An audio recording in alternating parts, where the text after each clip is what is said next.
नमस्कार विद्यार्थी मित्रांनो, तन्वी क्लासेस या चॅनलवरती आपले स्वागत आहे। आपण इंग्लिश ग्रामर पाहत आहोत। तर आता काल आपण बघितलं बघा, कालच्या लेक्चरमध्ये आपण क्वेश्चन टॅग बघितलेलो आहे। तर आता आपण नवीन चॅप्टर पाहूया, एक्सक्लामेटरी सेंटेन्स म्हणजेच उद्गारवाचक वाक्य।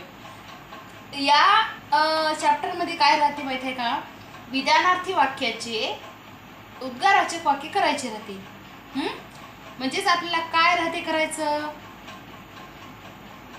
वाक्यात जर समजा आपल्याला एखादं दिलेलं असलं की व्हेरी आलं तर काय घ्यायचं, हाऊ घ्यायचं। अ व्हेरी, अँड व्हेरी किंवा अँड आले तर काय करायचं, वॉट किंवा वॉट अँड घ्यायचं। आणि समजा वाक्यात व्हेरी पण नाही आलं आणि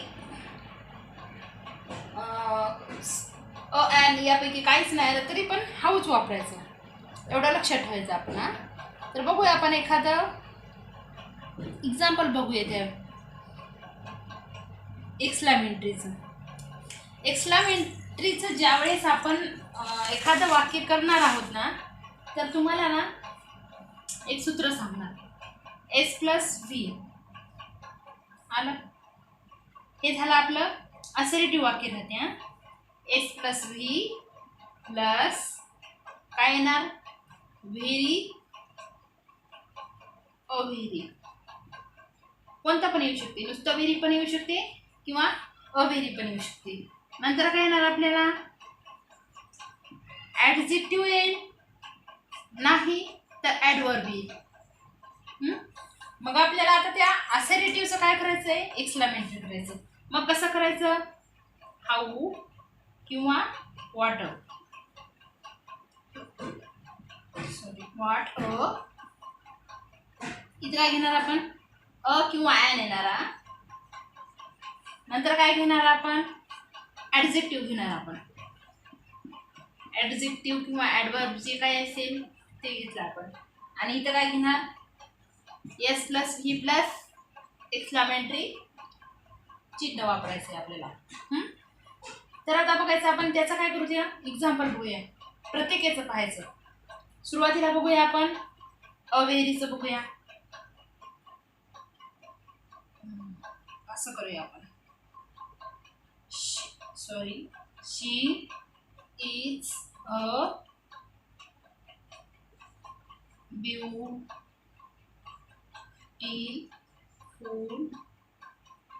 girl.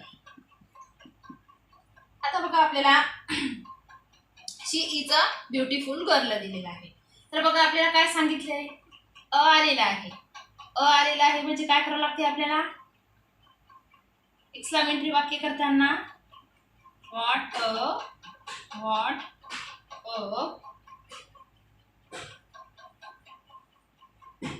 Beautiful girl, what a beautiful girl she is, आणि एक्सक्लामेटरी मार्क दिसायला तसा।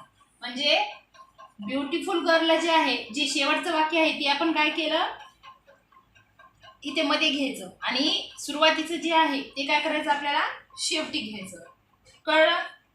आता हे बघा, she is a very beautiful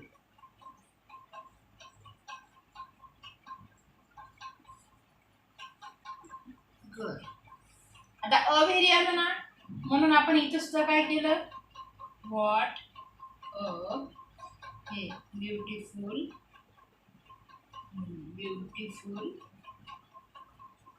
girl she is, आणि आपलं हे एक्सक्लामेटरी मार्क दिसेल तसा।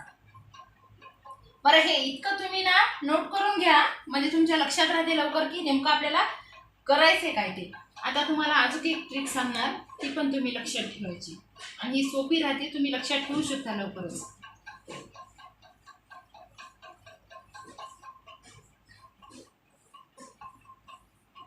आता पहा, तर हे असं लक्षात ठेवायचं,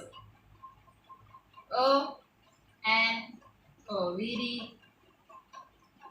किंवा अँड व्हेरी आलं तर काय करायचं, व्हॉट, अ किंवा अँड, आणि फक्त व्हेरी आलं किंवा वाक्यात काहीच नाही आलं यापैकी तर काय वापरायचं आपण, हाऊ यूज करायचं. आता बघा त्या आपण हाऊची सुद्धा वाक्य बघूया. She is very beautiful, beautiful girl. आता काय केलं, how beautiful girl she is आणि हा कॉमा, म्हणजे वाक्यात फक्त व्हेरी आलं म्हणून आपण काय घेतलं, हाऊ घेतलं. आता पहा याचे काही एक्झाम्पल मी तुम्हाला देणार, ते तुम्ही मला सोडून म्हणजे कमेंटमध्ये त्याचे उत्तर तुम्ही सांगा.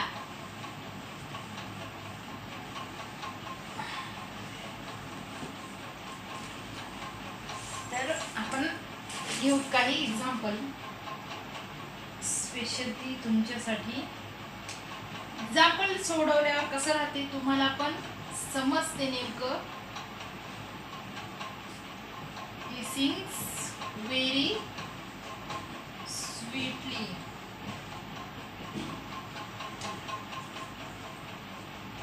शी is a very good girl.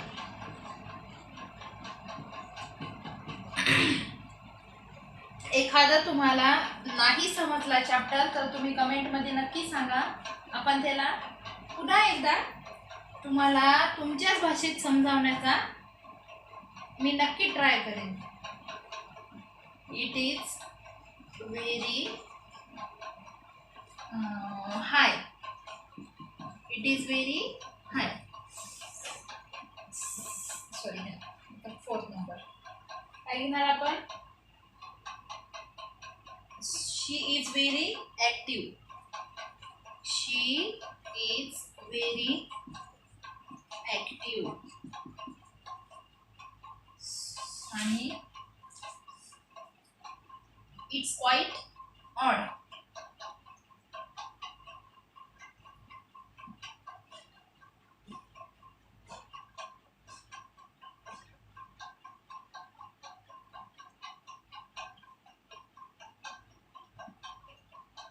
it's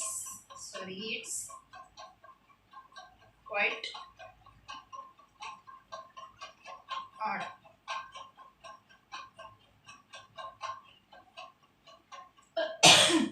आता तुम्ही ह्याचे आन्सर तुम्ही सोडून मला कमेंटमध्ये नक्की सांगा. आणि जर तुम्हाला एखादं वाक्य किंवा एखादा चॅप्टर नाही समजला किंवा त्याच्यातला तुम्हाला एखादी गोष्ट नाही समजली तर नक्कीच कमेंटमध्ये सांगा. आणि व्हिडिओ आवडला असेल तर लाईक करा, शेअर करा आणि तुम्ही आमच्या चॅनलवर नवीन असाल तर सबस्क्राईब करा. थँक्यू.